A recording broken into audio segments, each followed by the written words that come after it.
In a world dominated by men, where empires clashed and dynasties rose and fell, one woman stood apart.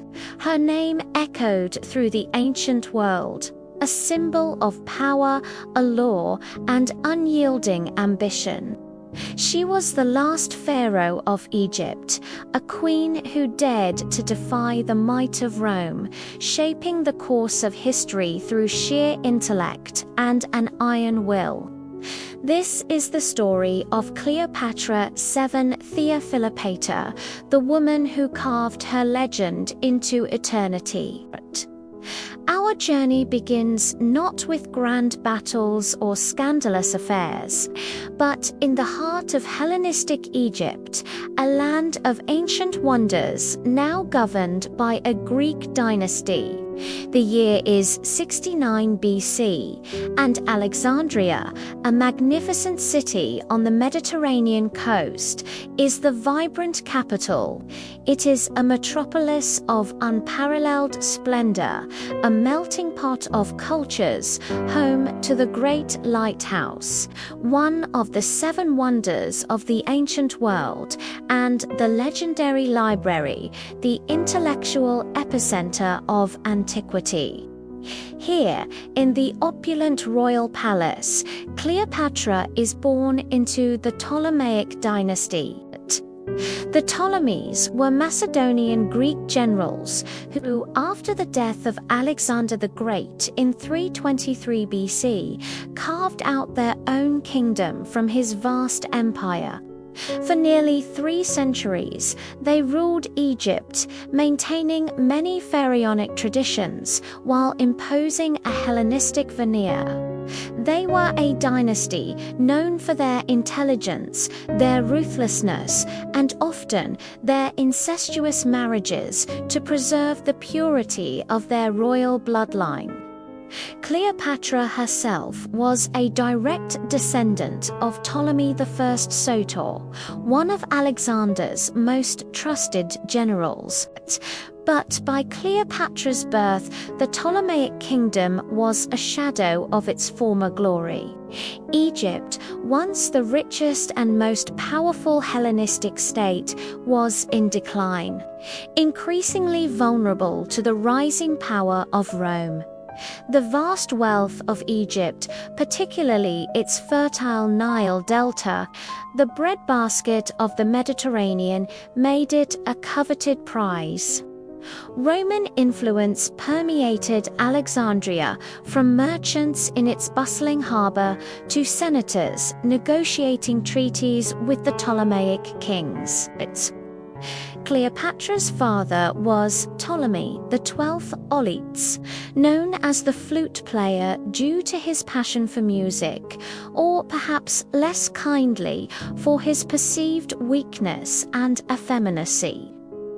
Auletes's reign was precarious, marked by political instability, financial mismanagement, and a desperate struggle to maintain his throne against both internal rivals and the ever-present threat of Roman annexation.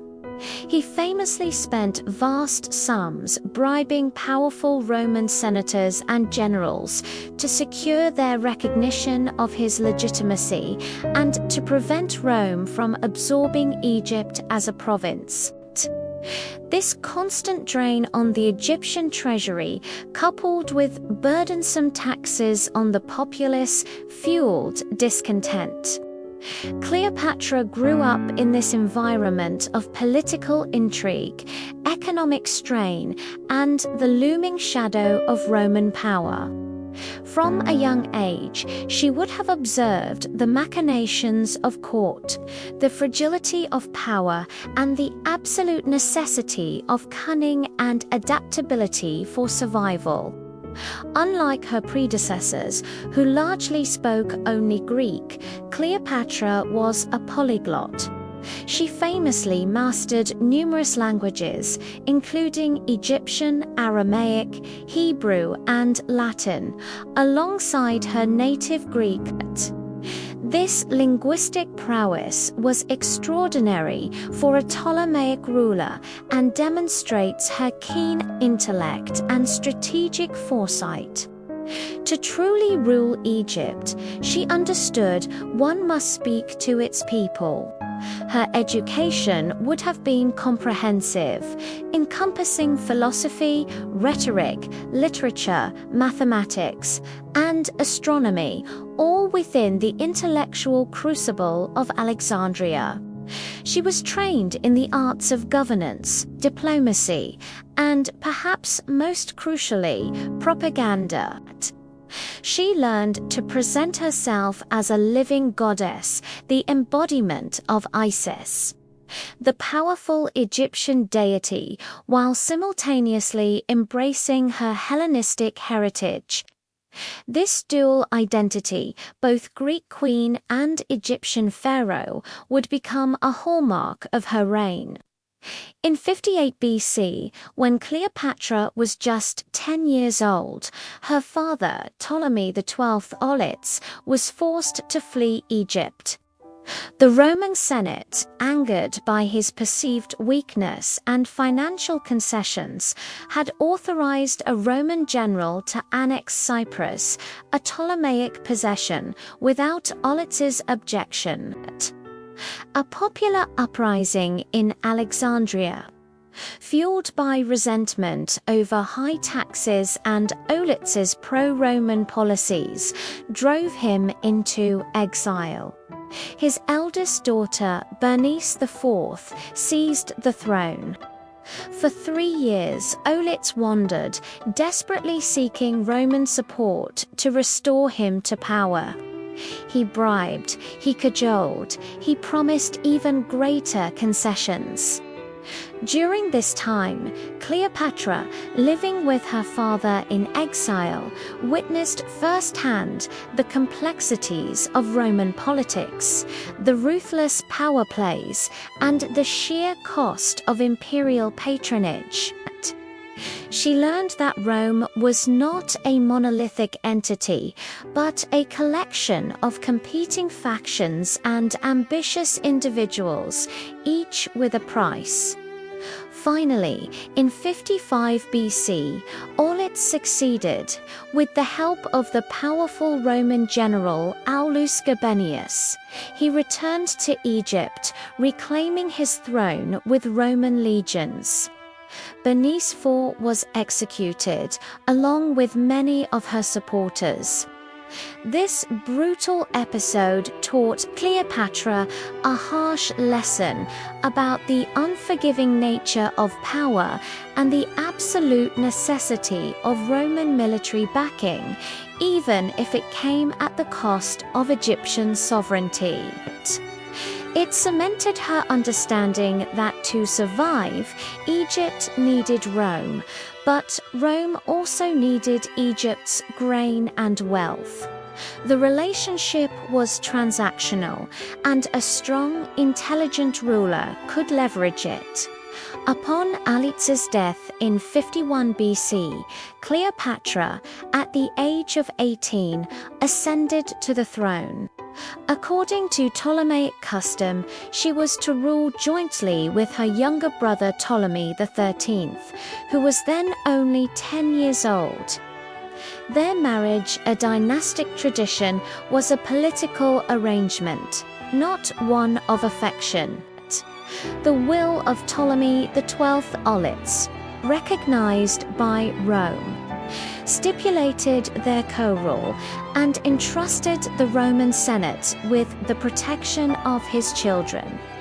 Cleopatra, however, quickly demonstrated her ambition and unwillingness to be a mere figurehead.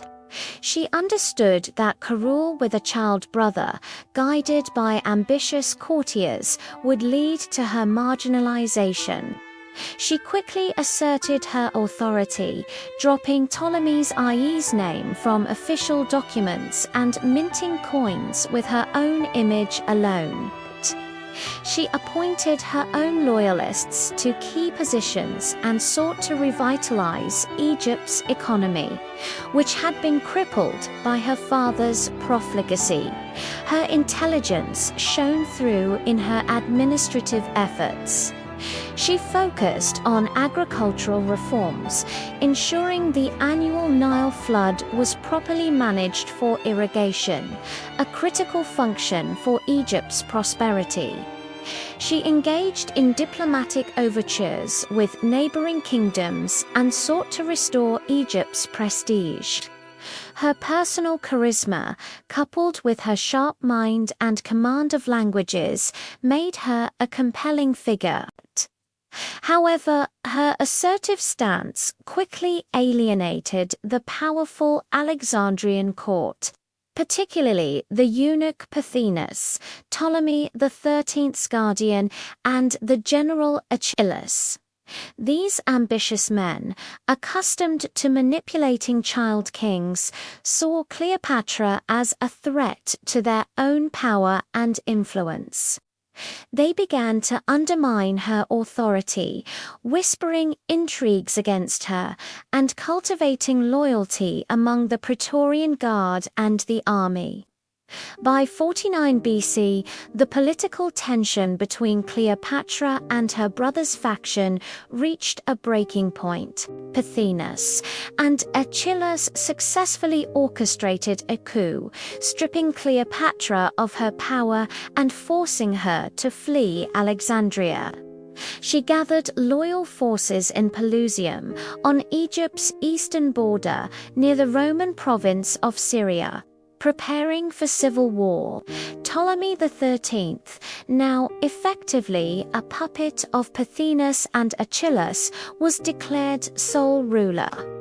Just as civil war erupted in Egypt, a far greater conflict was unfolding in Rome. Julius Caesar, the conqueror of Gaul, had famously crossed the Rubicon, plunging the Republic into a catastrophic civil war against his rival, Gnaeus Pompeius Magnus, or Pompey the Great. After Caesar's decisive victory at Pharsalus in 48 BC, Pompey fled eastward, seeking refuge and allies. His desperate flight led him to Egypt, believing that Ptolemy XIII and his advisors would offer him sanctuary. Given Rome's role as protector of the Ptolemaic dynasty, but Pothinus and Achilles, calculating that siding with the victor was the safer bet, made a ruthless decision. As Pompey's ship approached the Egyptian shore, he was ambushed and brutally murdered. His severed head was presented to Caesar upon his arrival in Alexandria just days later. This act, intended to curry favor with Caesar, backfired spectacularly. Caesar, a complex man, was disgusted by the treachery and the murder of a fellow Roman, even a bitter enemy.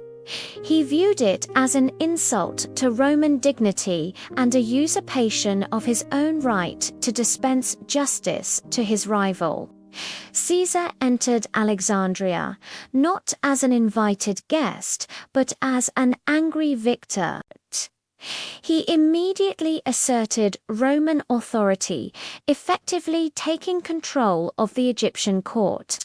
He demanded the war indemnity that Alex had promised him years earlier and insisted on arbitrating the dispute between Cleopatra and Ptolemy XIII in accordance with Alex's will.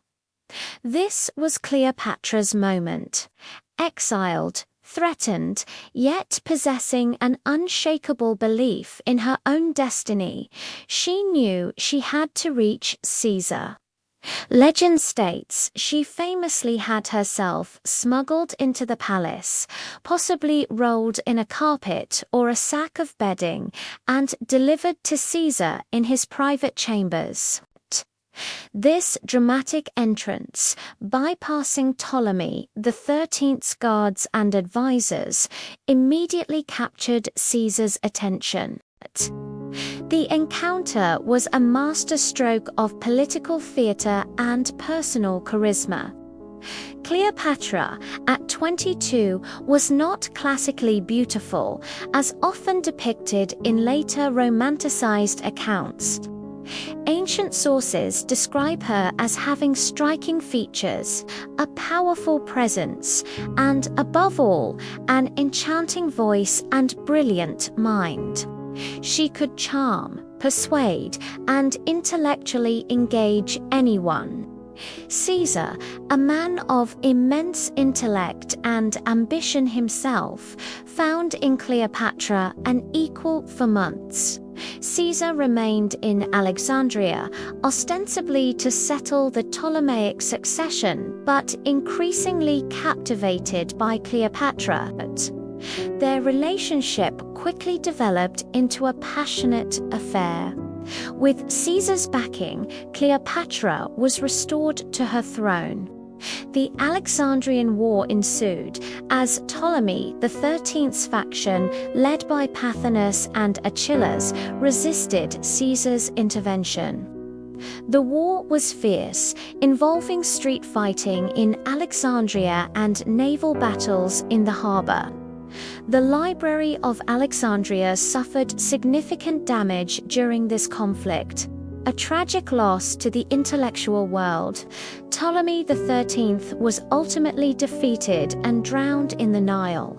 Cleopatra, now firmly on the throne, ruled jointly with her youngest brother, Ptolemy XIV, another purely ceremonial arrangement. In 47 BC, she gave birth to a son, whom she named Caesarion, meaning Little Caesar.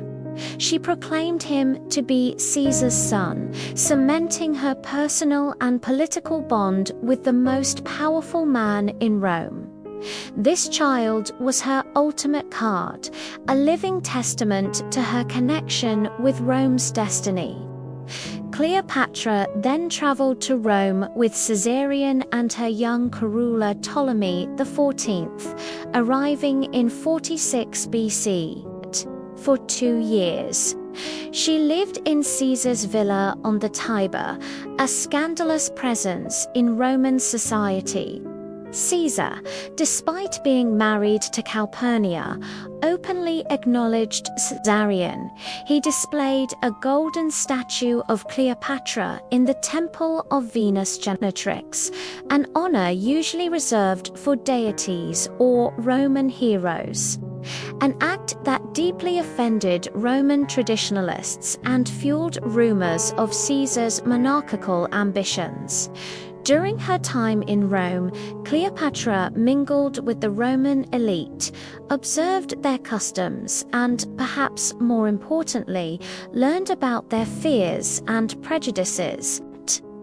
She saw firsthand the fragility of Caesar's power, even at its zenith, and the deep-seated Roman aversion to kingship.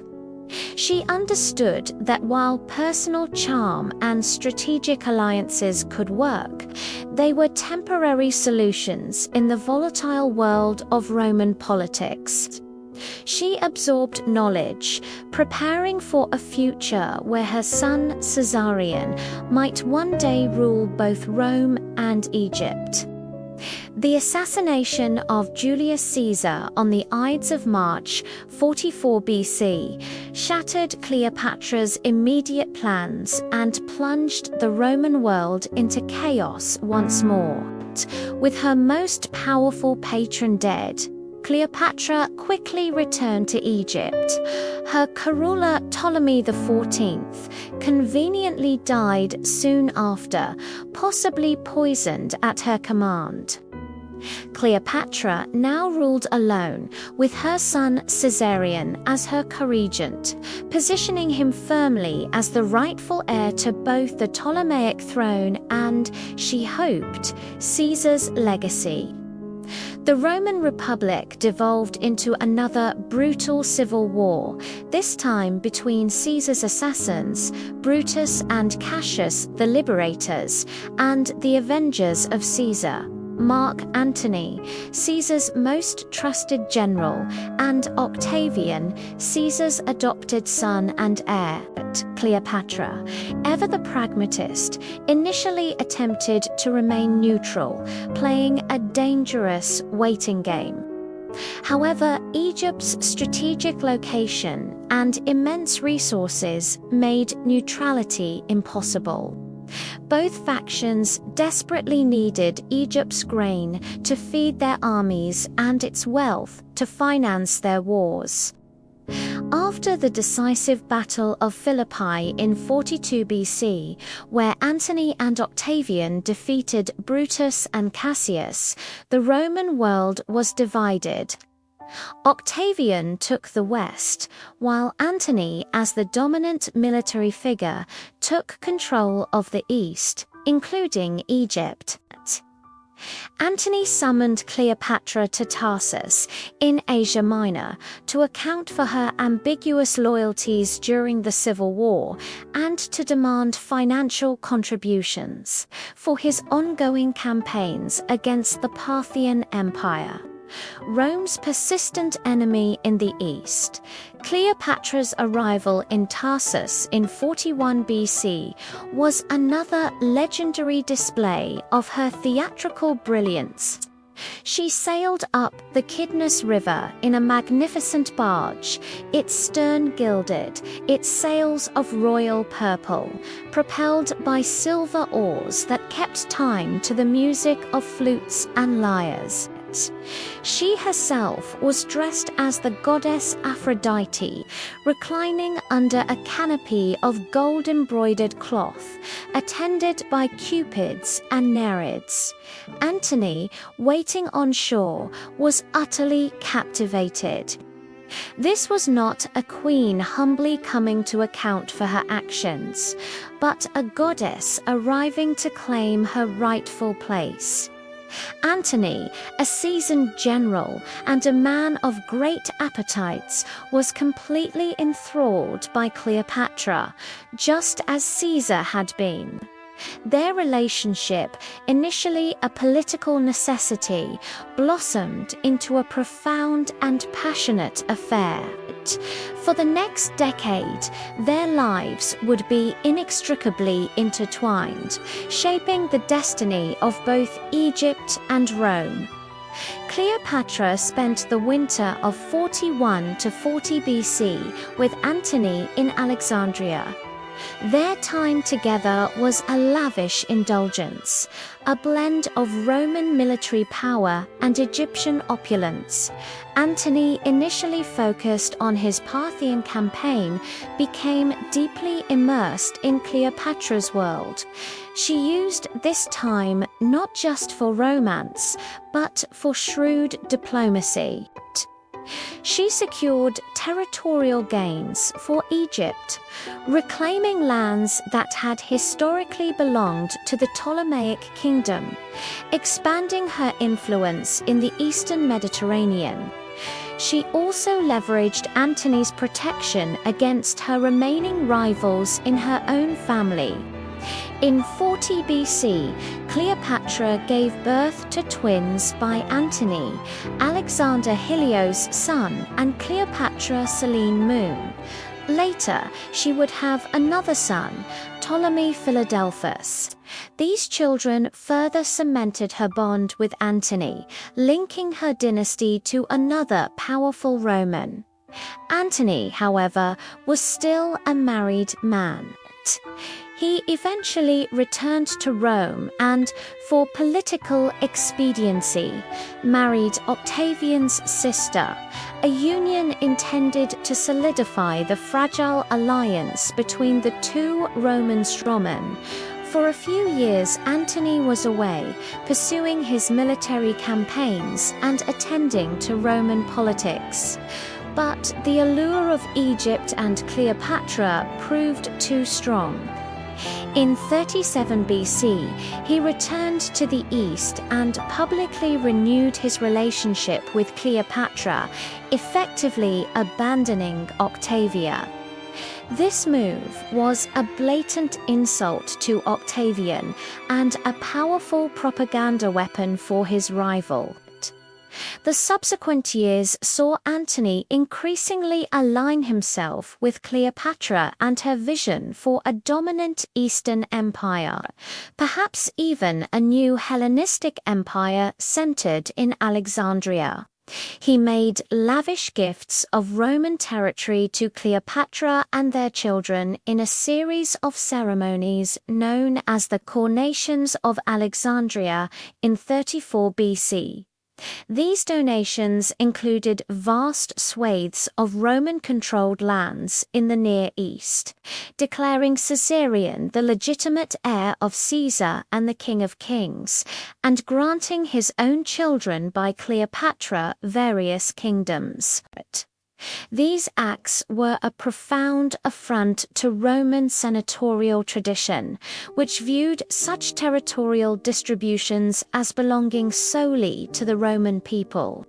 Octavian, meticulously building his power base in the West, seized upon Antony's actions as proof of his Orientalization and his betrayal of Roman values. He portrayed Antony as a weak-willed Roman general, emasculated and corrupted by an ambitious foreign queen, plotting to move the capital of the Roman world to Alexandria and subjugate Rome to Egypt. The propaganda war intensified, portraying Cleopatra not just as a seductress, but as a dangerous foreign threat to Rome's very identity. By 32 BC, the political climate had reached a fever pitch. The Senate, largely controlled by Octavian's supporters, declared war, not on Antony directly, but on Cleopatra. This clever move allowed Octavian to frame the conflict as a defensive war against an external enemy, Egypt, rather than another Roman civil war. Antony, now irrevocably tied to Cleopatra, was effectively declared an enemy of Rome. The final showdown came in 31 BC at the naval battle of Actium, off the coast of Greece. It was a clash of titans. Antony and Cleopatra commanded a massive fleet, while Octavian's forces were led by his brilliant general Agrippa. The battle was long and fierce.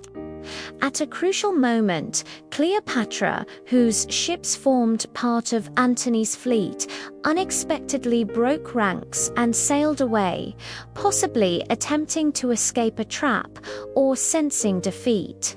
Antony, seeing her departure, abandoned his own flagship and followed her. This act was widely interpreted by their own troops and by Octavian's propaganda as a cowardly desertion. The morale of Antony's remaining fleet collapsed, leading to a decisive victory for Octavian. The defeat at Actium was catastrophic for Antony and Cleopatra. Their forces were shattered, their reputation in ruins. They fled back to Egypt, pursued by Octavian's victorious legions. They made desperate attempts to rally support, even crowning Caesarion and Antony's son by Cleopatra as co-rulers. But it was too late. The momentum was entirely with Octavian. In 30 BC, Octavian's armies invaded Egypt. Antony, learning of false reports of Cleopatra's death, fell on his own sword, but botched the attempt. He was carried, dying, to Cleopatra, where he succumbed in her arms. Cleopatra, captured by Octavian, initially hoped to charm him as she had Caesar and Antony. or at least negotiate a favorable outcome for herself and her children. But Octavian was a different kind of man. Colder, more calculating, and utterly ruthless. He was immune to her charms. He intended to parade her through Rome as a captive in his triumphal procession, a final humiliation for the queen who had defied him. Faced with this ultimate degradation, Cleopatra made her final, most defiant act. In August 30th BC, she took her own life, famously using an aspe na Shiptian koba a symbol of divine royalty, to bite her.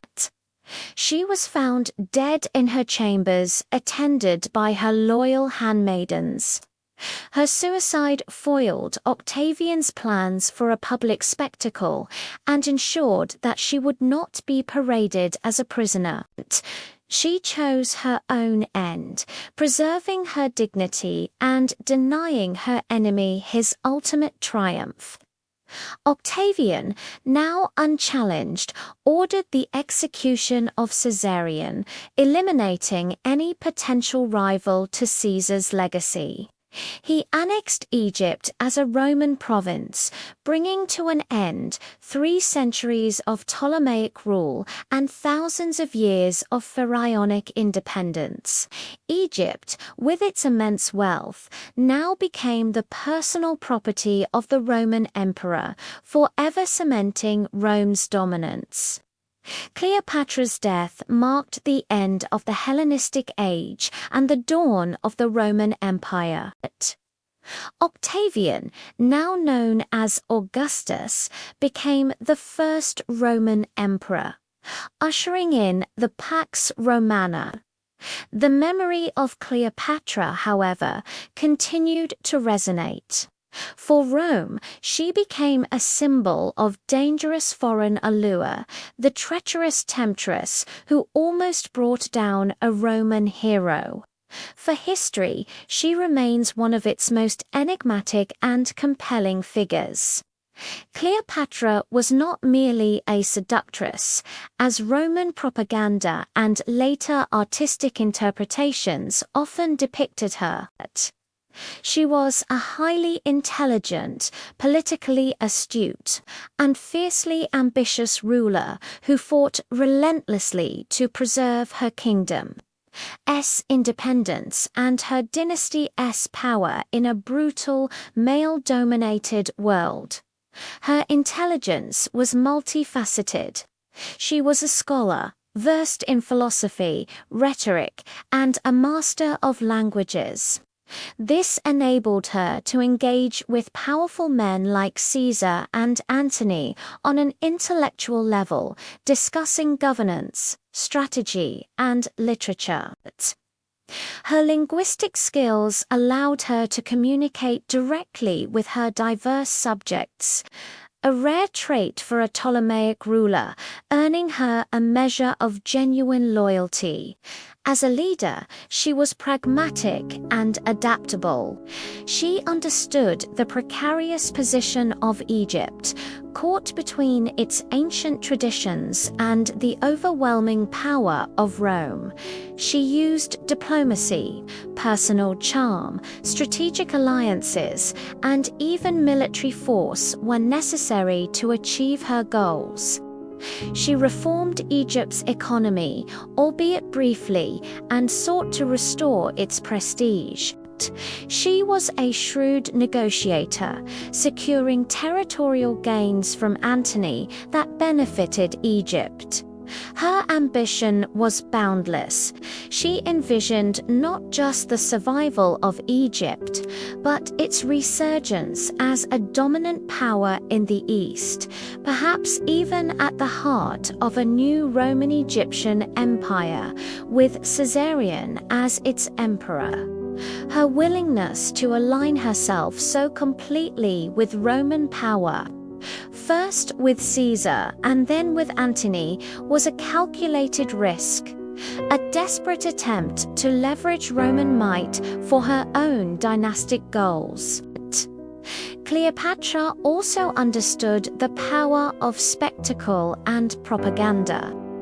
Her dramatic entrance to Caesar, her grand procession to Tarsus, her presentation as a goddess, these were not mere flourishes but carefully crafted acts designed to impress, influence, and assert her divine right to rule. She used Egyptian iconography to appeal to her own people and Hellenistic learning to engage with the Greek and Roman elites. Yet, her story is also a tragedy. She fought against insurmountable odds, a powerful woman in a world that largely distrusted female authority. Her alliances with Roman warlords, while necessary for survival, ultimately exposed her and her kingdom to the volatile power struggles of Rome.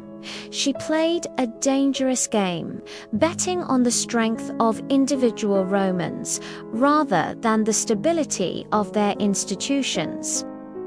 In the end, Rome was too powerful and Octavian too formidable an adversary.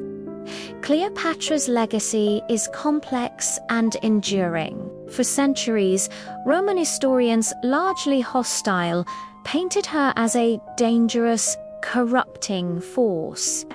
But over time, her image softened, romanticized by poets and playwrights like Shakespeare.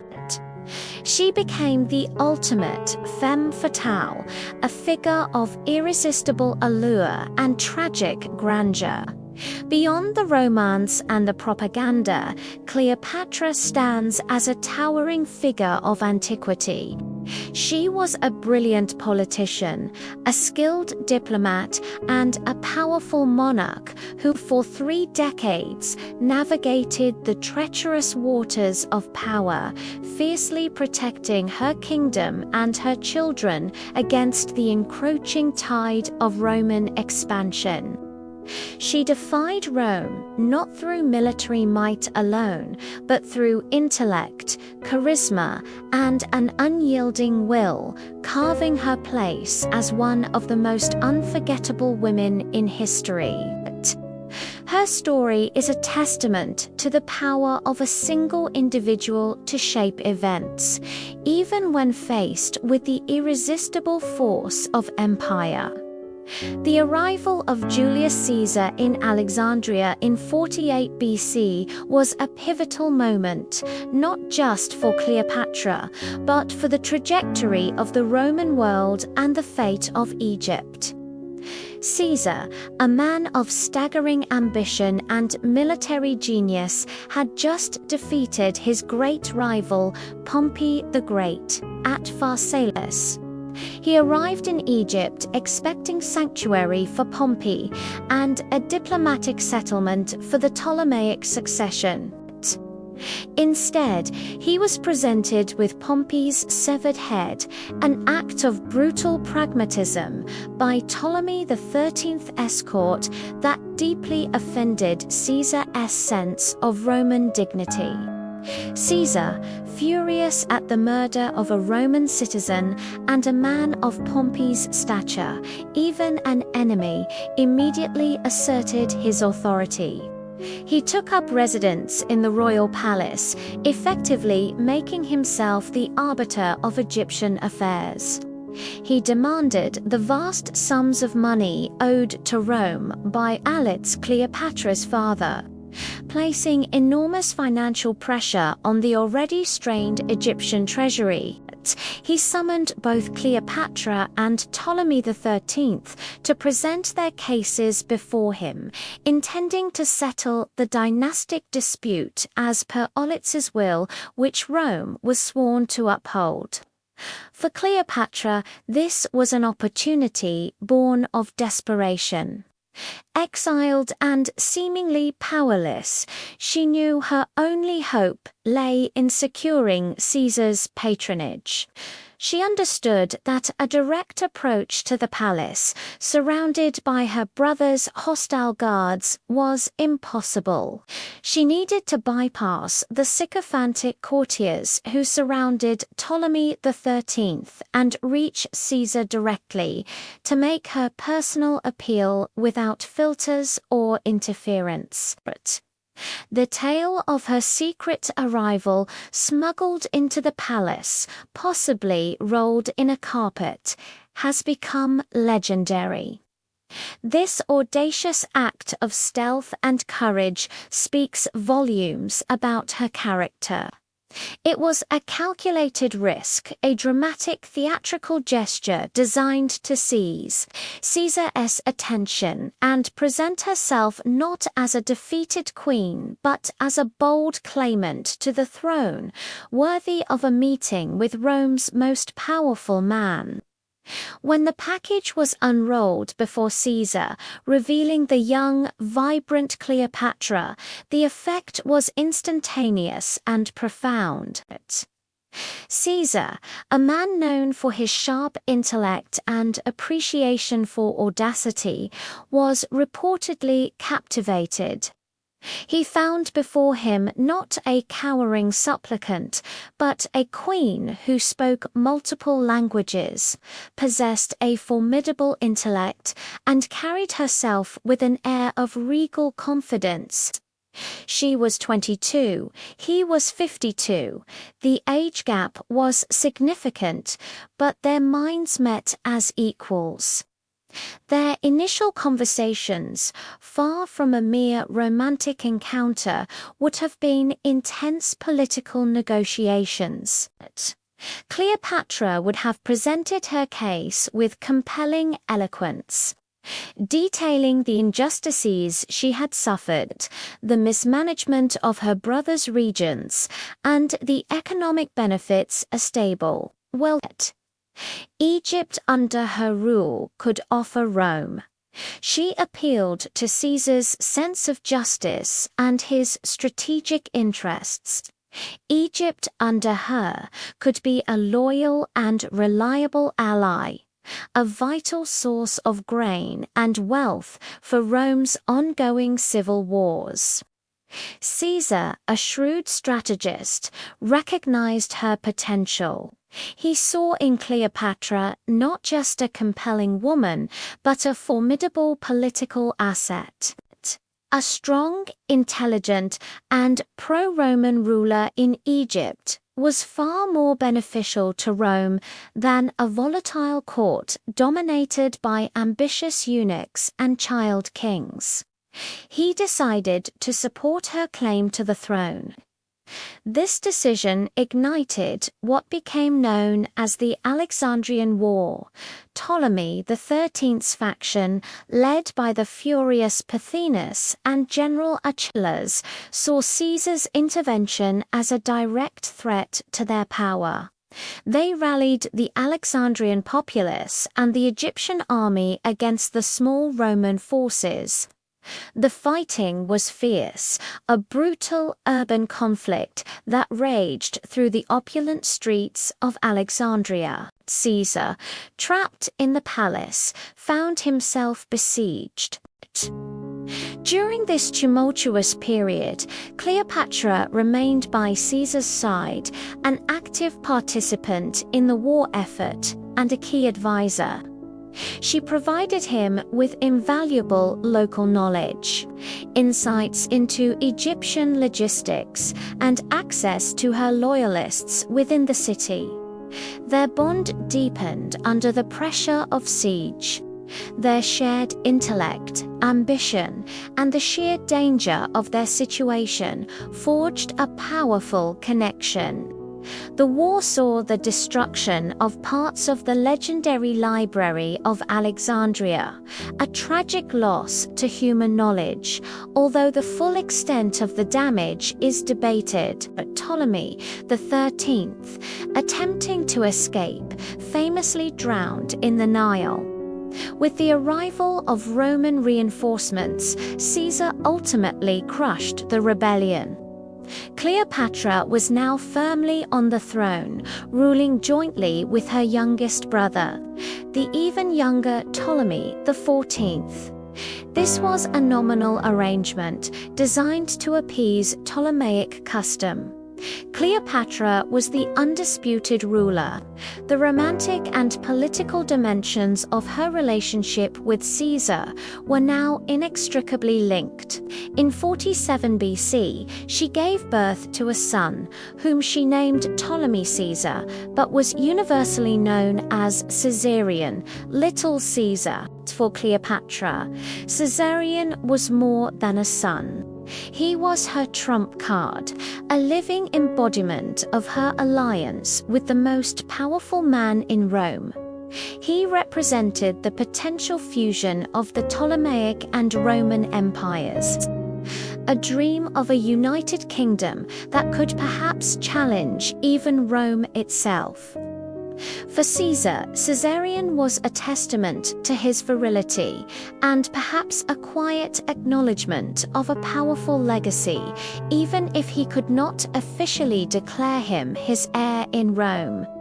Caesar remained in Egypt for several more months, not just for politics, but for pleasure.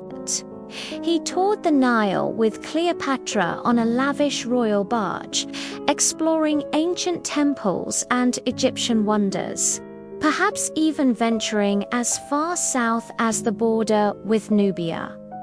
This period, often romanticized as a honeymoon, was also a vital time for Cleopatra to solidify her grip on power and learn directly from the master strategist that was Caesar.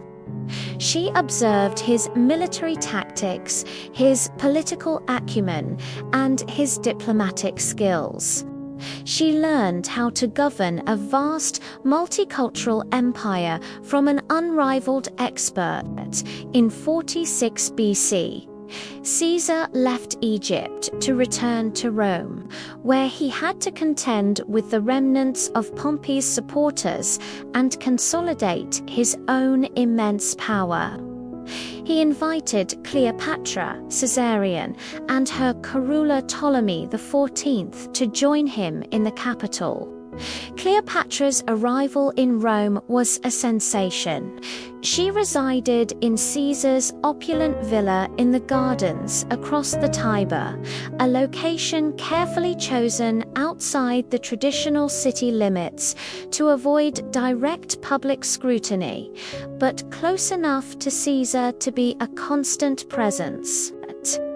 Her 2 years in Rome were a fascinating period of cultural clash and strategic observation.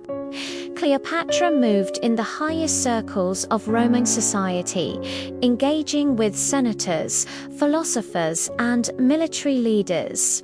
She would have used her linguistic skills and sharp intellect to charm and gather intelligence. She observed the inner workings of the Roman Republic, or what remained of it under Caesar's growing autocratic rule. She witnessed firsthand the deep-seated Roman aversion to kingship, the fierce pride in their republican traditions, and the suspicion directed at any who seemed to threaten those norms. Caesar's decision to display a golden statue of Cleopatra in the Temple of Venus Genetrix, a temple he dedicated to his divine ancestor, was a profound political miscalculation. It infuriated the Roman elite, feeding rumors that Caesar intended to marry Cleopatra, move the capital to Alexandria, and establish a Hellenistic monarchy with Caesarion as his heir. For Cleopatra, this period in Rome was a crucial education. She saw the limits of even Caesar's power, the subtle resistance he faced, and the simmering resentment that ultimately led to his downfall. She understood that Roman politics was a viper's nest, and while she could leverage its powerful individuals, she could not hope to fundamentally change its core anti-monarchical instincts without immense risk. Caesar's assassination on the Ides of March 44 BC plunged Rome into chaos and shattered Cleopatra's immediate hopes for success. With her most powerful patron dead, she quickly realized her position in Rome was untenable. She swiftly departed for Egypt, leaving behind a city gripped by uncertainty and the specter of renewed civil war. Back in Alexandria, Cleopatra wasted no time in consolidating her power. Her young co-ruler Ptolemy XIV conveniently died shortly after her return, perhaps at her command. With him gone, Cleopatra now ruled alone, with Caesarion, still a child, as her official co-regent. She carefully positioned Caesarion as the true heir to both the Ptolemaic throne and, crucially, to Caesar's legacy, a direct challenge to Octavian's claim. Egypt under Cleopatra, even amidst Roman civil wars, became a beacon of stability and prosperity in the East. She was an active and dedicated administrator, focusing on revitalizing the kingdom's economy, which had been drained by her father's desperate bribes to Rome. Egypt's immense agricultural wealth, particularly its grain production, was meticulously managed. The annual Nile floods, vital for irrigation, were carefully monitored, and new land was brought under cultivation. She also focused on trade, leveraging Alexandria's strategic position as a hub for goods flowing from India, Africa, and the Mediterranean. She invested in shipbuilding and port infrastructure. Her multilingual fluency allowed her to engage personally with foreign merchants and diplomats, fostering strong trade relations that benefited Egypt's treasury. Cleopatra's rule was a delicate balancing act. She maintained the traditional pharaonic rituals and presented herself as the living embodiment of the goddess Isis, a powerful symbol for her Egyptian subjects.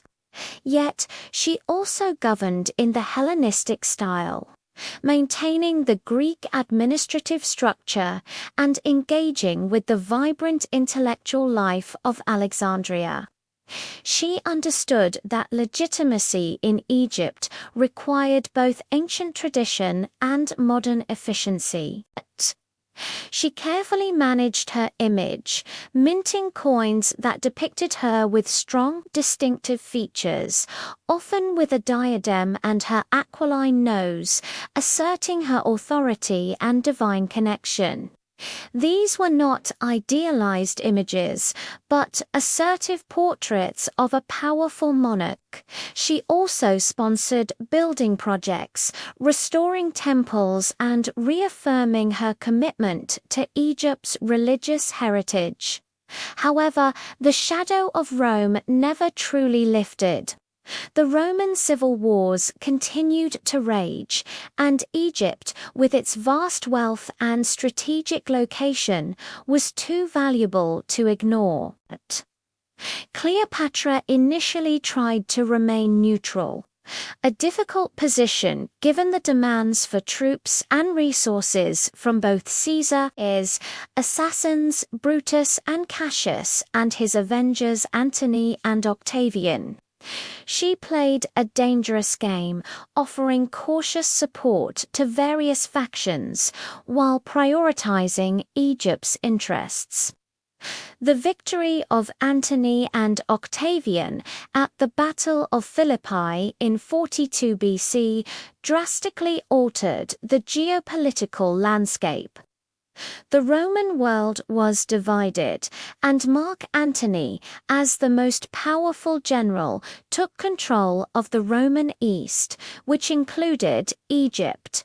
Antony, known for his military prowess, charisma, and love of luxury, was now Cleopatra's primary Roman contact. He summoned her to Tarsus to account for her allegiances and to demand financial contributions for his upcoming campaign against the Parthian Empire. Rome's long-standing nemesis in the East, Cleopatra's journey to Tarsus was a masterclass in political theatre. A calculated display of power, wealth, and divine allure designed to impress and disarm Antony. She did not arrive as a subordinate queen, but as a goddess, a living Aphrodite, sailing on a magnificent barge adorned with gold and purple sails, accompanied by music and lavish attendants. This spectacle was intended to remind Antony that he was dealing not merely with a mortal monarch, but with a descendant of gods, the Queen of the Nile. Antony, already a powerful figure, was utterly captivated, just as Caesar had been. He was a man of action, but also a man of immense appetites and an appreciation for the grand and the exotic. Cleopatra, with her sharp intellect, enchanting voice, and regal bearing, found in Antony a new opportunity to secure Egypt's future and perhaps even realize her ambitions for Caesarion. Their relationship quickly blossomed into a passionate affair, but it was far more than a simple romance. It was a strategic alliance of immense geopolitical significance.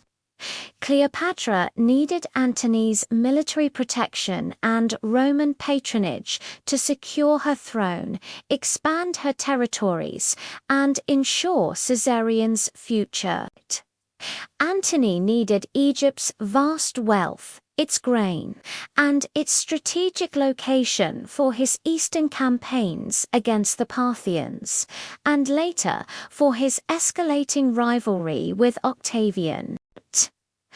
The winter of 41 to 40 BC, spent together in Alexandria, was a period of lavish indulgence and intense political negotiation.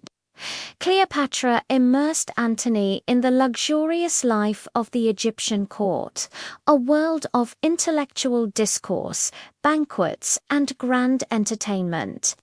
She demonstrated to him the immense resources of Egypt and the potential for a powerful Eastern empire, perhaps even hinting at a vision where Rome and Egypt, united through their children, could rule the world.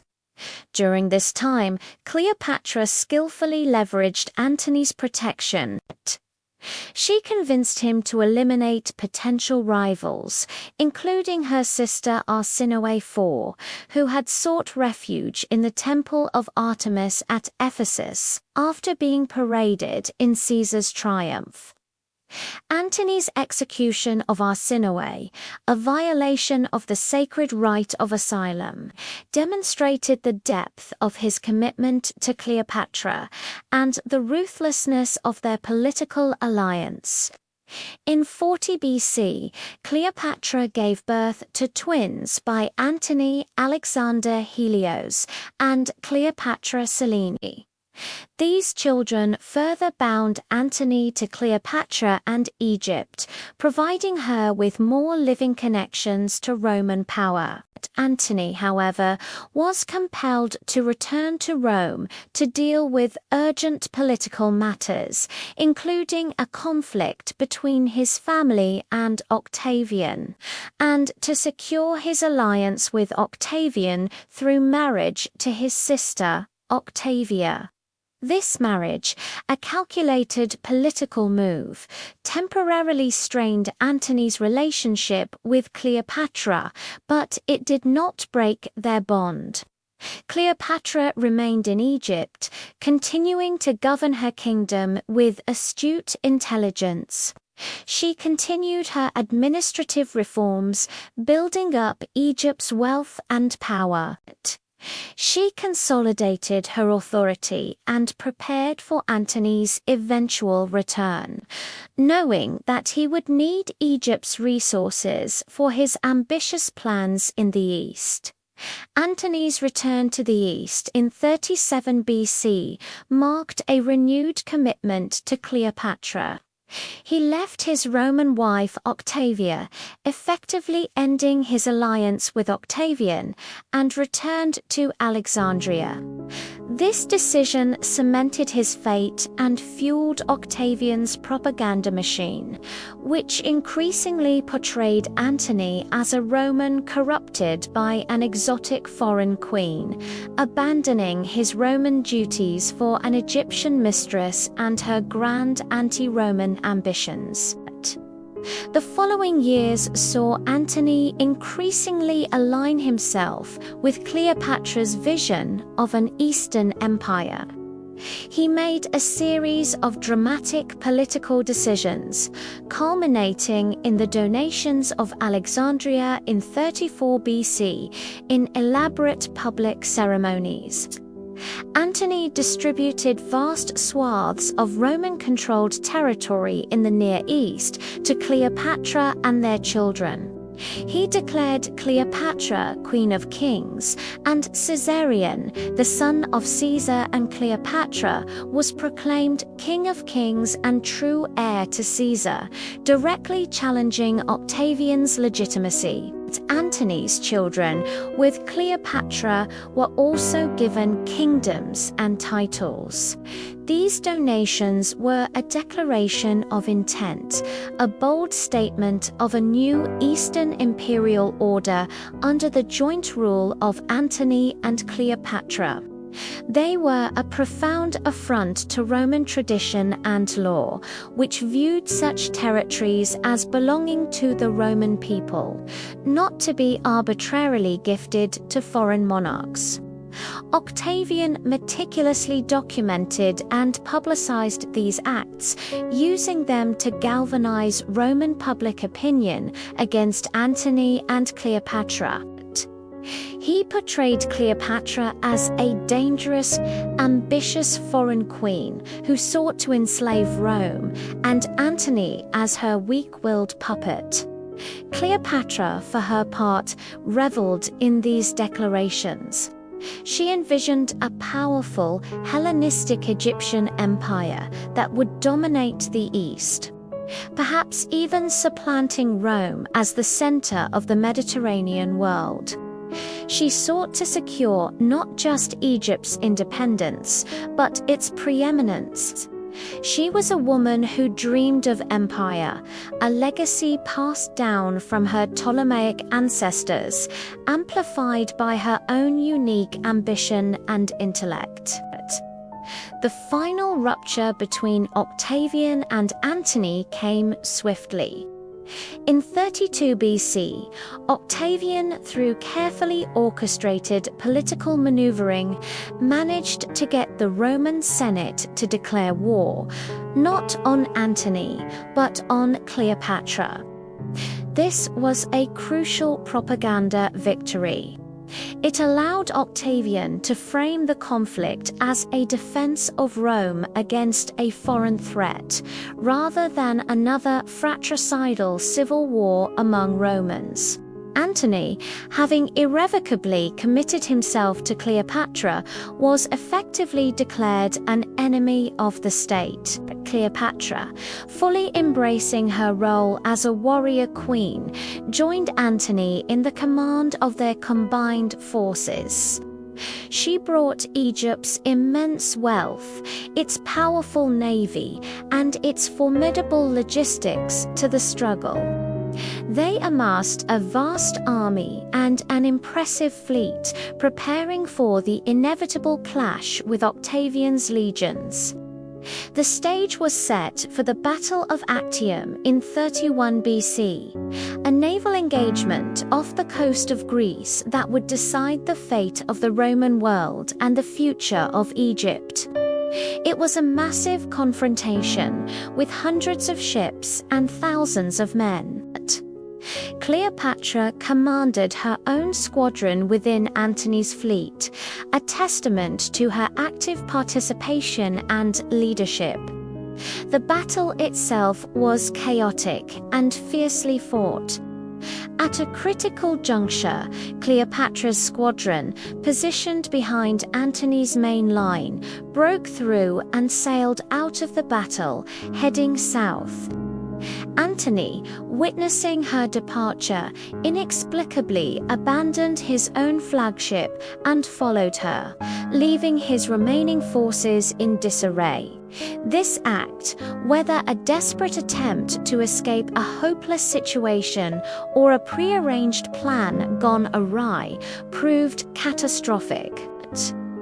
The morale of Antony's fleet collapsed, and Agrippa, Octavian's brilliant general, seized the advantage, securing a decisive victory. The defeat at Actium was devastating. It stripped Antony and Cleopatra of their naval power, much of their army, and more importantly, their prestige and momentum. They retreated to Egypt, pursued relentlessly by Octavian's triumphant forces. The Roman legions, now unified under Octavian, were an unstoppable force. Back in Alexandria, Cleopatra and Antony made desperate but ultimately futile attempts to rally support and organize a defense. Cleopatra even considered fleeing to India, demonstrating her unyielding will to survive and fight another day. They crowned Caesarion and Antony's eldest son by Cleopatra Alexander Helios as co-rulers, a final act of defiance against Octavian. But the sands of time had run out. Octavian's armies marched on Egypt, relentlessly closing in on Alexandria. Antony, receiving false news of Cleopatra's death, fell on his own sword, tragically failing to achieve a swift end. He was carried dying to Cleopatra, where he breathed his last in her arms, a final poignant moment for the doomed lovers. Cleopatra was captured by Octavian, now the undisputed master of the Roman world. She was kept under Roman guard in the palace, but treated with respect. For Octavian fully intended to parade her through the streets of Rome in his triumphal procession, a spectacular public humiliation for the queen who had defied him. This was the ultimate prize, a symbol of Rome's triumph over the decadent East and its dangerous queen. Cleopatra, however, would deny him this final victory. Faced with the unimaginable shame of being displayed as a captive, a living trophy of Roman conquest, she made her ultimate act of defiance. On August 10, 30 BC, she took her own life. The precise method remains debated, but the most famous account states she used an aspi, a small Egyptian cobra, a sacred symbol of Egyptian royalty and divinity. She was found dead in her bed, dressed in her royal robes, attended by her loyal handmaidens, who also chose to die with her. Her suicide, a final act of agency in a life defined by power and struggle, foiled Octavian's triumphal plans and secured her legend. Octavian, upon learning of her death, was reportedly disappointed, denied his grand spectacle. He ordered the execution of Caesarion, eliminating the last direct threat to his own claim as Caesar's heir. He also had Antony's eldest son Antulus executed. With these potential rivals gone, Octavian consolidated his power, becoming the first Roman emperor known as Augustus. Egypt, the ancient kingdom of the Pharaohs, was annexed as a Roman province, becoming the personal property of the Roman emperor. Its vast wealth, particularly its grain, now flowed directly into Rome, sustaining its populace and funding its empire. The Ptolemaic dynasty, which had ruled for nearly 3 centuries, came to an end. Millennia of pharaonic independence ceased. Cleopatra's death marked the definitive end of the Hellenistic Age, an era characterized by Greek kingdoms carved from Alexander's empire. It ushered in a new epoch dominated by Rome, the age of the Roman Empire. The Mediterranean, for the first time, became a Roman lake, a unified imperial domain. But Cleopatra's impact extended far beyond her final act. Throughout her reign, she reshaped Egypt's destiny, albeit tragically, in several profound ways. She fought fiercely to preserve its independence, delaying its annexation by Rome for decades. Had a weaker ruler been on the throne, Egypt might have fallen much earlier. Her intelligence and leadership gave Egypt a fighting chance against overwhelming Roman power. She revitalized Egypt's economy and administration, ensuring its prosperity even amidst Roman turmoil. Her careful management of its resources made Egypt indispensable to Rome, giving her leverage in negotiations and alliances. She skillfully navigated the complex political landscape, demonstrating remarkable adaptability in an era of constant change and conflict. She was also a cultural bridge. While a Greek queen, she embraced Egyptian traditions more fully than any of her Ptolemaic predecessors.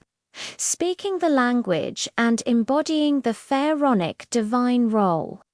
This helped to solidify her legitimacy among her Egyptian subjects and fostered a sense of national identity, even as Roman influence grew. Her personal relationships with Caesar and Antony, while often romanticized, were fundamentally political. They were calculated alliances designed to secure Egypt's future and elevate her dynasty. Through these relationships, she projected Egyptian power and influence onto the Roman stage, reminding the world of Egypt's enduring significance. She defied Roman expectations of what a monarch, particularly a female monarch, should be. She was not a submissive client queen. She was an active, intelligent, and ambitious player on the world stage. Cleopatra's ambition, her vision for Caesarion, and her attempts to merge Egyptian and Roman power ultimately failed against the relentless tide of Roman expansionism and Octavian's ruthless pragmatism. Yet, her struggle left an indelible mark on history. She forced Rome to confront a powerful, intelligent, and independent female ruler, challenging its patriarchal norms. Her story became an enduring legend, shaping how the Roman world and subsequent generations viewed powerful women, the East, and the seductive dangers of foreign influence. Roman propaganda, eager to demonize her, ironically cemented her image as an almost superhuman figure. A woman capable of swaying the greatest Roman generals to her will. This negative portrayal, intended to diminish her, paradoxically amplified her legend. Centuries later, Cleopatra remains a figure of immense fascination. Poets, playwrights, artists, and filmmakers have reimagined her story countless times, each generation projecting its own ideas of power, beauty, and tragedy onto her. She is a symbol of female strength and cunning, a monarch who dared to dream of a different future for her ancient kingdom. Cleopatra did not ultimately save Egypt from Roman conquest, but she ensured that its final chapter under native rule was one of defiance, brilliance, and unforgettable drama. She commanded respect, fear, and admiration, even from her enemies. The woman who defied Rome may have lost her kingdom and her life, but she won an eternal place in history, forever etched as the last, and arguably the greatest of Egypt's pharaohs. Her legacy continues to inspire, provoke, and challenge our understanding of power, gender, and the relentless march of empire. The stage was set for the final, devastating act of Cleopatra's life. A grand tragedy born of ambition, love, and the unyielding clash of empires. Her alliance with Mark Antony, forged in the opulent heart of Alexandria, would ultimately lead both to their demise and to the final absorption of Egypt into the Roman sphere. This was no mere romance. It was a desperate gamble for the survival of a dynasty and the dream of a new world order. Mark Antony, one of the three most powerful men in Rome after Caesar's death, embodied the raw, untamed force of Roman military might. He was a seasoned general, a charismatic leader, and a man of immense appetites. But he was also deeply loyal to Caesar's memory and possessed a genuine vision for the Roman East, a region he was now tasked with administering. When he summoned Cleopatra to Tarsus, it was to assert Roman authority, to demand tribute, and to solidify his control over Egypt, the wealthiest kingdom in the Mediterranean. Cleopatra, however, understood the true nature of power. She knew that mere submission would lead to her gradual erosion and Egypt's eventual annexation. She chose instead to confront Antony, not with defiance, but with an irresistible display of her own power and allure. Her arrival in Tarsus, meticulously orchestrated, was a breathtaking spectacle. Her gilded barge, purple sails billowing, silver oars keeping rhythm to the strains of flutes and lyres, was a floating temple. She, adorned as Aphrodite, goddess of love and beauty, reclined beneath a canopy, surrounded by attendants dressed as cupids and nereids. It was a vision of divine royalty, an intoxicating blend of Hellenistic grandeur and Egyptian mystique. Antony, observing this magnificent arrival, was utterly captivated. This was no ordinary client queen. This was a force of nature, a living goddess, a monarch who commanded respect and adoration. Their initial encounter was not a mere meeting. It was a seduction, both political and personal. Cleopatra, with her legendary charm, sharp wit, and multilingual brilliance, quickly captivated Antony, just as she had Caesar. She spoke to him not just as a lover, but as an intellectual and political equal. Their relationship, blossoming into a passionate affair, was fundamentally a strategic alliance. Cleopatra needed Antony's military might to protect Egypt, expand her influence, and ensure the future of her children. Especially Caesarion, her son by Julius Caesar. Antony, for his part, needed Egypt's immense wealth, its fertile grain fields, and its strategic location as a base for his ambitious campaigns against the Parthian Empire. Rome's persistent and powerful enemy in the east, he also needed Egypt's resources to finance the ongoing Roman civil wars and secure his position against his co-triumvir Octavian. The winter of 41 to 40 BC, spent together in Alexandria, was a period of mutual enchantment and profound political plotting. Cleopatra immersed Antony in the opulent, intellectual, and sophisticated life of the Egyptian court. They engaged in lavish banquets, intellectual discussions, and perhaps even founded a drinking club known as the Inimitable Livers. Antony, the Roman general, was increasingly drawn into Cleopatra's world, becoming enamored not just with her, but with the grand vision she held for a powerful Eastern empire.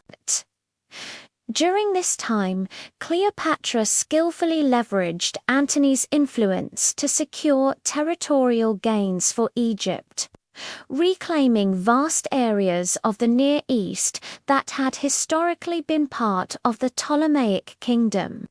She solidified her position, eliminating remaining rivals, notably orchestrating the assassination of her sister Arsinoe IV, who had been exiled in Ephesus. Antony, by complying, demonstrated the depth of his commitment to Cleopatra and the ruthlessness of their shared political agenda. In 40 BC, Cleopatra gave birth to twins by Antony Alexander Helios and Cleopatra Selene. These children further bound Antony to Cleopatra and Egypt, intertwining their destinies. However, Roman politics demanded Antony's return to Italy. He temporarily left Cleopatra and, for political expediency, married Octavia, the sister of his co-triumvir Octavian. This marriage, intended to stabilize the fragile alliance between the two most powerful Romans, was a brief interruption to Antony's bond with Cleopatra, but it did not sever it. Cleopatra, back in Egypt, continued to govern with strategic brilliance.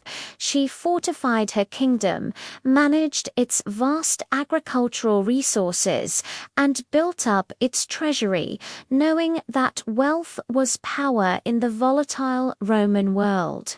She anticipated Antony's return, understanding that his military ambitions would inevitably draw him back to Egypt's resources and her compelling vision. Her instincts proved correct. In 37 BC, Antony returned to the east, definitively leaving Octavia and publicly renewing his relationship with Cleopatra. This act was a deliberate snub to Octavian and a clear statement of Antony's priorities. It ignited a propaganda war that would rage for the next several years. Meticulously crafted by Octavian to portray Antony as a weak, orientalized Roman, corrupted by a dangerous foreign queen who sought to undermine Rome itself. The following years solidified the alliance between Antony and Cleopatra and their vision for a new Eastern Roman-Egyptian empire. Antony made a series of dramatic territorial distributions, culminating in the donations of Alexandria in 34 BC in elaborate public ceremonies. He bestowed vast swathes of Roman-controlled lands in the Near East upon Cleopatra and their children. Cleopatra was proclaimed Queen of Kings, and Caesarion, her son by Caesar, was declared King of Kings and the legitimate heir of Julius Caesar, directly challenging Octavian's claim. Antony's children with Cleopatra were also granted kingdoms and titles. These donations were more than political maneuvers. They were a declaration of a new world order, a bold assertion of a powerful Hellenistic empire with Alexandria, not Rome, as its spiritual and perhaps even political center. This vision, fiercely championed by Cleopatra, was an unforgivable affront to traditional Roman sensibilities. Octavian seized upon these acts, exploiting every detail to rally Roman public opinion against Antony and Cleopatra. He depicted Cleopatra as a cunning foreign sorceress, intent on subjugating Rome and moving its capital to Alexandria, while Antony was her besotted puppet. The propaganda campaign reached a fever pitch. Octavian's agents in Rome meticulously spread rumors and exaggerated Antony's perceived Eastern decadence. They claimed Antony had bequeathed Roman territories to Cleopatra's children and intended to establish a monarchy that would enslave Rome. The Roman public, already wary of foreign influence and accustomed to seeing Egypt as a resource, not an equal, grew increasingly hostile towards the pair. By 32 BC, the political situation had become untenable. Octavian, through a carefully orchestrated political campaign, convinced the Roman Senate to declare war not directly on Antony but on Cleopatra. This was a masterstroke of political manipulation. By declaring war on the foreign queen of Egypt, Octavian avoided the stigma of yet another Roman civil war, and instead cast the conflict as a patriotic defense of Rome against an external threat. Antony, now inextricably linked to Cleopatra and her vision, was effectively declared an enemy of the state, his actions seen as a betrayal of Roman values. The conflict escalated into a full-blown war. Cleopatra, actively participating in military planning and command, brought Egypt's immense wealth, its powerful navy, and its extensive logistical capabilities to Antony's side. They amassed a formidable combined force of hundreds of ships and thousands of soldiers, preparing for the decisive confrontation with Octavian's legions. The Roman world held its breath, knowing that the fate of the Mediterranean hung in the balance. The ultimate clash came at the Battle of Actium in 31 BC, a massive naval engagement off the western coast of Greece. It was a spectacle of epic proportions, with the fate of two empires riding on the outcome. Cleopatra commanded her own squadron within Antony's fleet, demonstrating her active role in the war effort. Her ships were heavily armored, designed to withstand the Roman assault, but perhaps less maneuverable. The battle itself was a brutal, chaotic struggle. The sea was choked with vessels, the air filled with the clang of steel, the shouts of men, and the cries of the wounded. At a critical juncture, as the battle raged, Cleopatra's squadron, which was positioned behind Antony's main battle line, broke through and sailed south directly out of the fray. Her reasons remain debated. Was it a desperate attempt to escape a hopeless trap, or part of a prearranged, albeit ill-conceived, plan to break through the Roman blockade? Whatever her intention, Antony, upon seeing Cleopatra's departure, made a fateful, perhaps emotionally driven, decision. He abandoned his flagship and followed her, leaving his remaining fleet leaderless and in disarray. This act proved catastrophic. Antony's remaining forces, demoralized and without command, were swiftly defeated by Octavian's brilliant general, Agrippa. Actium was a decisive, crushing victory for Octavian, marking the beginning of the end for Antony and Cleopatra. The defeat at Actium shattered their power and their dreams. Their fleet was destroyed, their army scattered, and their reputation irrevocably damaged. Antony and Cleopatra fled back to Egypt, pursued relentlessly by Octavian's victorious legions. The momentum was entirely with Octavian, whose disciplined forces and strategic brilliance were now unstoppable. Back in Alexandria, the atmosphere was one of desperate hope and impending doom. Cleopatra and Antony made frantic attempts to rally support, to raise new armies, and to forge new alliances.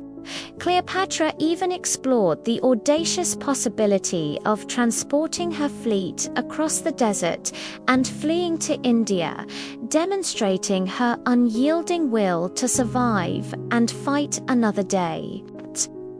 They held a final round of donations, desperately crowning Caesarion and Antony's son Alexander Helios as rulers, a final defiant gesture against Octavian's inevitable triumph.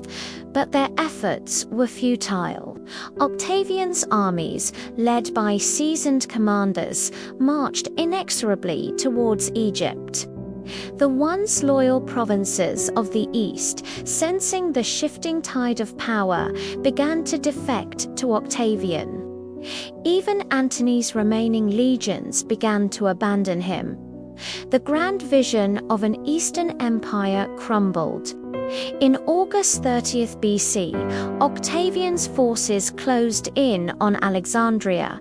Antony, facing betrayal and overwhelming odds, made a final, desperate stand.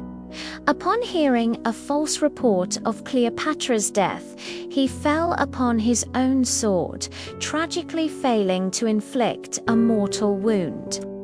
Mortally wounded, he was carried to Cleopatra, who had barricaded herself in a mausoleum and died in her arms, a poignant, tragic end to their tumultuous relationship.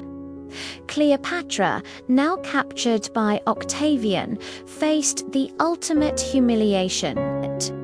Octavian intended to parade her through the streets of Rome in his triumphal procession, a grand spectacle that would symbolize his absolute victory and the final subjugation of the dangerous Eastern Queen. He had no intention of falling under her spell, having learned from the fates of Caesar and Antony. He was a colder, more calculating ruler, immune to her charms. Faced with this unimaginable degradation, Cleopatra made her final, most defiant act. She chose her own end, preserving her dignity and denying Octavian his ultimate triumph. On August 10th, 30 BC, she took her own life. The precise method of her suicide remains debated, shrouded in mystery and legend. The most famous account, and one that resonates deeply with her Egyptian identity, states that she used an asp, a small Egyptian cobra, a sacred symbol of divine royalty and the goddess Isis. She was found dead in her bed, dressed in her royal robes. Attended by her two loyal handmaidens, Iris and Charmian, who also chose to die with her. Her final act was a powerful assertion of sovereignty, a refusal to be a prisoner, a queen, even in death. Octavian, upon learning of her suicide, was reportedly disappointed, denied his grand spectacle. He quickly ordered the execution of Caesarion, eliminating any potential rival to his claim as Caesar's heir. Antony's eldest son, Antilas, was also executed. With all threats eliminated, Octavian consolidated his power, becoming the first Roman Emperor Augustus. Egypt, the ancient kingdom of the pharaohs, was formally annexed as a Roman province. It became the personal property of the Roman emperor, its vast wealth and crucial grain supply now flowing directly into Rome. The Ptolemaic dynasty, which had ruled for nearly 3 centuries, came to an end. Millennia of pharaonic independence ceased. Cleopatra's death marked the definitive end of the Hellenistic age, an era of Greek-speaking kingdoms that had emerged from Alexander the Great's empire. It ushered in a new epic, the Roman Empire, an age of unparalleled Roman dominance across the Mediterranean world. But Cleopatra's legend, even in death, refused to fade. For the Romans, she became a powerful symbol, albeit a negative one. She was depicted in their histories and propaganda as the ultimate seductress, the dangerous foreign temptress who corrupted great Roman men and threatened the very fabric of the Republic. This portrayal, while intended to demonize her, ironically cemented her image as an almost superhuman figure, a woman capable of swaying the greatest Roman generals to her will. This negative propaganda, in a strange twist of fate, amplified her legend, turning her into an unforgettable antagonist in the Roman narrative. Over centuries, her image softened, romanticized by poets, playwrights, and artists. From Plutarch's ancient biographies to Shakespeare's Antony and Cleopatra. She became the embodiment of tragic love, exotic beauty, and irresistible allure. The 20th century, with its cinema and popular culture, further solidified her iconic status, portraying her through the glamorous visages of actresses like Elizabeth Taylor, transforming her into a timeless symbol of power and passion. Beyond the romanticism and the propaganda, Cleopatra remains a figure of immense historical significance and enduring fascination. She was a brilliant politician, a skilled diplomat, and an incredibly intelligent monarch who, for 3 decades, fought relentlessly to preserve her kingdom's independence and her dynasty's power. She navigated a treacherous world, dominated by male ambition and Roman might, with remarkable skill and tenacity. Her intelligence was multifaceted, a scholar, a linguist, a master of rhetoric and strategy. Her leadership was pragmatic and adaptable, utilizing diplomacy, personal charm, and military alliances to achieve her goals. Her ambition was vast, a vision to restore Egypt to its ancient glory and perhaps even to challenge Rome's supremacy. She understood the power of spectacle and propaganda, using it to assert her divine right and influence powerful men. Cleopatra's legacy is complex. She did not ultimately save Egypt from Roman conquest, but she ensured that its final chapter under native rule was one of defiance, brilliance, and unforgettable drama. She commanded respect, fear, and admiration even from her enemies. The woman who defied Rome may have lost her kingdom and her life, but she won an eternal place in history. Her story challenges us to look beyond simplistic narratives of good and evil, to appreciate the complexities of historical figures, and to understand the immense pressures and limited choices faced by rulers in ancient times. She reminds us that power knows no gender and that a single individual, even against overwhelming odds, can leave an indelible mark on the course of human events. Cleopatra VII Philippa, the last pharaoh of Egypt, the Queen of Kings, the woman who defied Rome. Her name resonates not just as a historical fact, but as an eternal legend, a testament to unyielding ambition, profound intelligence, and a will that bent even the greatest men of her age. Her story is a timeless epic, a cinematic tapestry woven with threads of love, power, and the tragic grandeur of a world in transition. And though her kingdom fell, her spirit lives on, captivating hearts and minds.